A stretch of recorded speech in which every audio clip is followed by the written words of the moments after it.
What are your thoughts right now, emotions, as this is your last Indie Week? It's my last Indie Week, my last Libera Awards. I'm really happy, actually. I mean, I'm confident that I'm leaving the organization in a good place. I'm excited to see what the next person does and where they take it. I'm loving Indie Week. I'm loving the Libera Awards. It's really fun. I mean, we've grown this thing to a pretty substantial size, and I'm excited to see it get 2 or 3 times or 10 times bigger under the next person. So it's a good thing. And you were telling me back during Music Biz how when Indie Week started, it has just grown from what it was when you got here. And tell me how you helped contribute to that growth, and are you proud to see where it is? Thank you. Well, I mean, it's a lot bigger. I mean, we've grown our membership, and we spend a lot of money on this now. I mean, you can see how elaborate it is. But we knew when MIDEM died, we realized that the world needed an international marketplace, a meeting place, conference. And so we've tried to make Indie Week that thing, and I think it really is becoming that. I mean, now we've got, publishing is happening this week in New York, and there's a lot of other things going on in New York. It's a really good reason to come here. And Indie Week, is becoming a real hub for the independent sector. And the other thing with Indie Week is it's very, very focused on independent issues.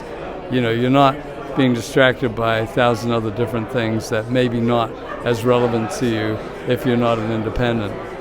Or if you are an independent, I should say.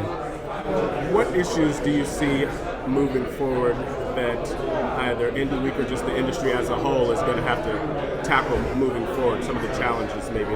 Unfortunately, it's the same old issue that we've been experiencing since 1999, and that is how do we get paid for the use of our copyrights? We spend a lot of money creating these copyrights, and artists spend a lot of time and effectively their own money being artists and creating copyrights, and then you have tech companies that don't want to pay for them, or they don't want to pay enough for them.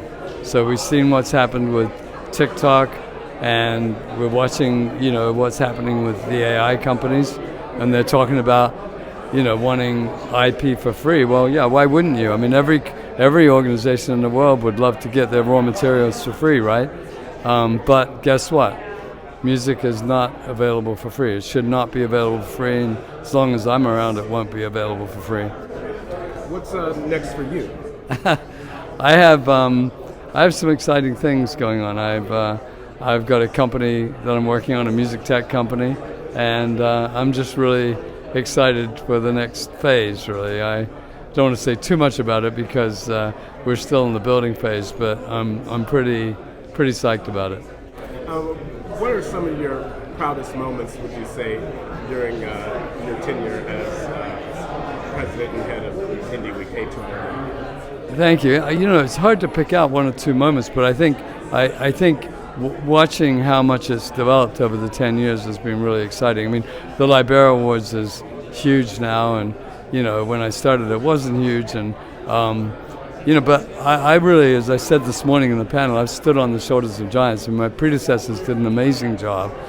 You can only lift it up so much over a period of time, and my predecessors each lifted the organization up as much as they could in their time, and I've done the same, and I hope the next person does the same again, and this thing becomes bigger and bigger. My biggest fear, as I said on the panel I just did, is that we become divided.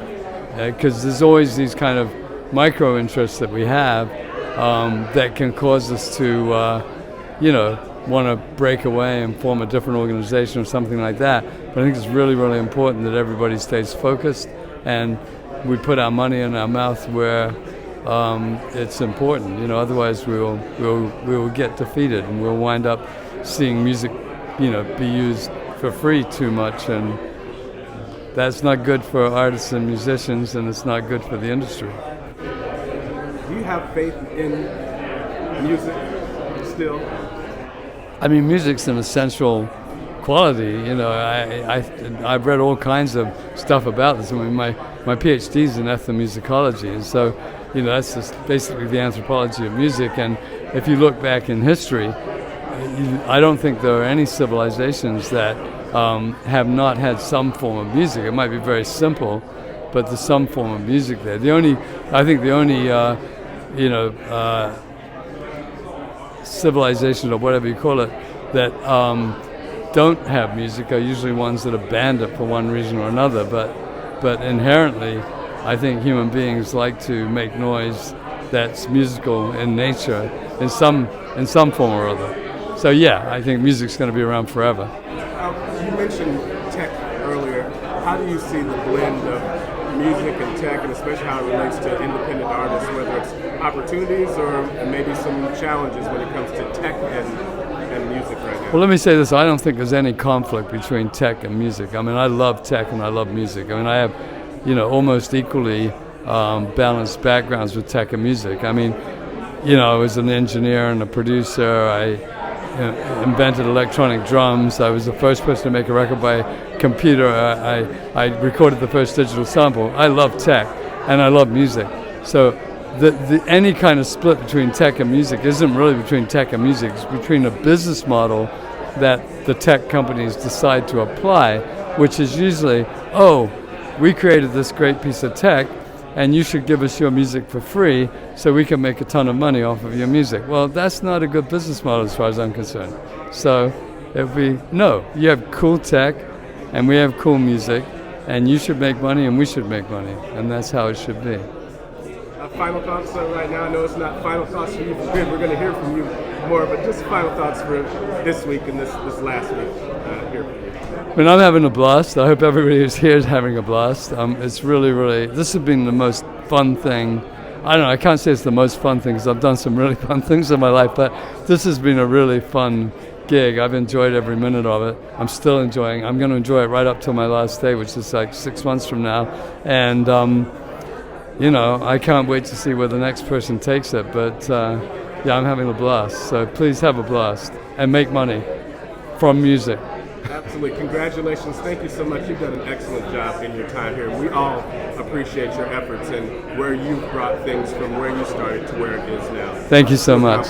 And let's watch what happens over the next 10 years. It's going to be even better, I think. 100%. Thank you.